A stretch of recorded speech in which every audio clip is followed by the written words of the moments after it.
topic of my presentation is childhood trauma. Please next slide.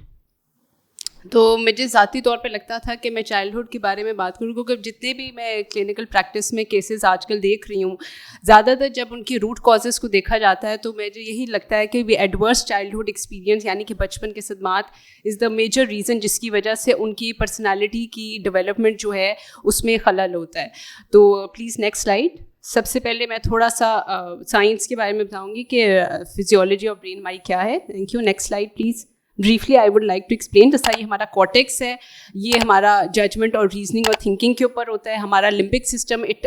Focuses on are emotional bonding, اور باقی اس کے علاوہ اور جو جس طرح کہ ایک برین اسٹیم ہے یہ ہمارے بیسک فنکشننگ ہے ریسپائریشن کے اوپر. تو اب میرا جو ذاتی خیال ہے اور جتنا پڑھا ہے دیکھا ہے, جیسا کہ میں نے ڈاکٹر برک کی اسٹڈیز کو دیکھا ہے اس میں, اور ان کی ایک بہت اچھی بک تھی ٹاکسک چائلڈہڈ اسٹریس, اس کے اندر انہوں نے بار بار یہی ڈیفائن کیا ہے کہ جتنا ایڈورس چائلڈہڈ ایکسپیرینسز جا کے ہمارے ٹراما جو ہے یہ پرٹیکولر برین کے ایریاز پہ جا کے افیکٹ کرتا ہے, اور اسی وجہ سے آنے والے ٹائم میں ہم لوگ ان برین کے جو بھی پرٹیکولر ایریاز ہے اس کے اوپر جب جا کے ٹراما افیکٹ کرتا ہے تو ان کی فنکشننگ کے اندر حائل ہوتا ہے, اور اسی وجہ سے ہم لوگوں کو جو پرفارمنس ہوتے ہیں یا جو اسپیسیفکلی ہم لوگ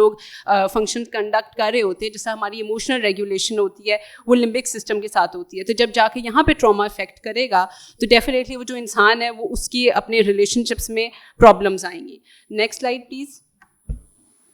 تو اب دیکھیں یہ ایک ایگزامپل ہے کہ ایک کپل آپس میں لڑائی کر رہا ہے کہ یہ بچہ جو ہے ایک نگلیکٹ اور ابیوز کا شکار ہے. تو ڈاکٹر برک کی جو اسٹڈیز تھی اس نے یہی کہا تھا, اپنی اسٹڈیز میں بتایا تھا کہ اس نے ایک ایگزامپل بڑی اچھی دی. اس نے کہا کہ ایک فارسٹ ہے اور اس میں ایک بیئر آ جاتا ہے, اور بیئر کو دیکھ کے جو انسان ہے ظاہر بات ہے آپ کی باڈی کی ایک پوری فزیولوجی چینج ہوگی, آپ فائٹ میں جاتے ہیں یا فلائٹ میں جاتے ہیں, یعنی یا تو آپ لڑیں گے یا وہاں سے بھاگیں گے. تو اسٹریس کے ہارمونس یعنی کہ ایڈرینالین اور کورٹیسول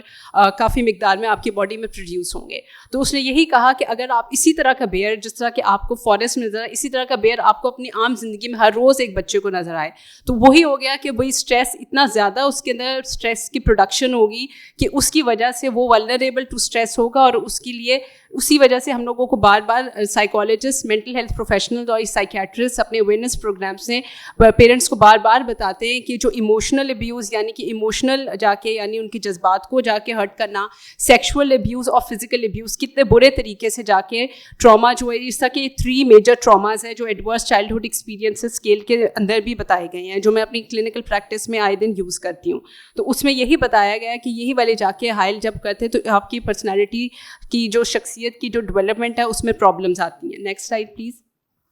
تو نگلیکٹ اور ابیوز کے اندر کافی زیادہ کام ہوا ہے. ڈاکٹر ایلن کی اسٹڈیز کو بھی جن کو میں نے اسٹڈی کیا ہے اس کے اندر بھی نگلیکٹ اور ابیوز کا یہ کہ جو بچے نگلیکٹ کا اور ابیوز یعنی کہ ایموشنل ابیوز, فزیکل ابیوز اور سیکشول ابیوز کا شکار ہوتے ہیں, اس میں جا کے ان کو آنے والے ٹائم میں ریلیشن شپس کو مینٹین کرنے میں بھی پرابلم ہوتی ہے, ان کی پرسنالٹی بھی ڈیولپمنٹ جو ہوتی ہے اس کے اندر بھی وہ ایک پراپر جیسا ایک اچھی پرسنالٹی ڈیولپمنٹ ہوگی تو وہ یہ ہوگی کہ جب آپ کو ایموشنلی آپ بچے کے ساتھ کنیکٹ کرتے ہو, اس کو پیار کرتے ہو, اس کے ساتھ لو کا بھی ہے, آپ کا کیئر کا بھی رشتہ ہے. سیکشول ابیوز اگر ہوا ہے تو وہ بھی جا کے کرے گا, اور آپ کی ایموشنز جب آپ کی ہرٹ ہوں گے تو یہ والی ساری چیزیں اکٹھی کر کے آپ کی ایک پرسنالٹی انسان کی بناتے ہیں. اور جب یہی چیزیں آپ کو بچپن میں ملتی ہیں چائلڈہڈ, کیونکہ ان کی اس ٹائم باڈیز ڈیولپ ہو رہی ہوتی ہے, چلڈرن آر اسٹل ڈیولپنگ, ان کی باڈیز ڈیولپ ہو رہی ہوتی ہے, ان کے امیون سسٹم ڈیولپ ہو رہے ہوتے ہیں, ان کے ہارمونل سسٹم ساری اسپیسیفکلی ڈیولپمنٹ ہو رہی ہوتی ہے. تو ٹراما جا کے ان پرٹیکولر برین کی فنکشننگ میں جا کے بلاکیج کریٹ کرتا ہے. جب وہ بلاکیج کریٹ کرے گا تو ڈیفینیٹلی اس کی فنکشننگ خراب ہوتی ہے. تو اس وجہ سے بار بار ہم لوگ کلینکل سیٹنگس میں بھی میں لوگوں کو ایجوکیٹ کرنے کی کوشش کرتی ہوں, اور اپنے اویئرنیس سیشنس میں بھی ایجوکیٹ کرنے کی کوشش کرتی ہوں کہ childhood stress is the major stress جو کہ روٹ کازز ہیں آپ کی پرسنالٹی کی شخصیت کو اور آپ کی پرسنالٹی کی ڈیولپمنٹ کو خراب کرنے میں. اور اب یہاں پہ میں اپنی پریزنٹیشن کنکلیوڈ کروں گی کیونکہ آئے تھے فیل کے ٹائم بہت کم ہے.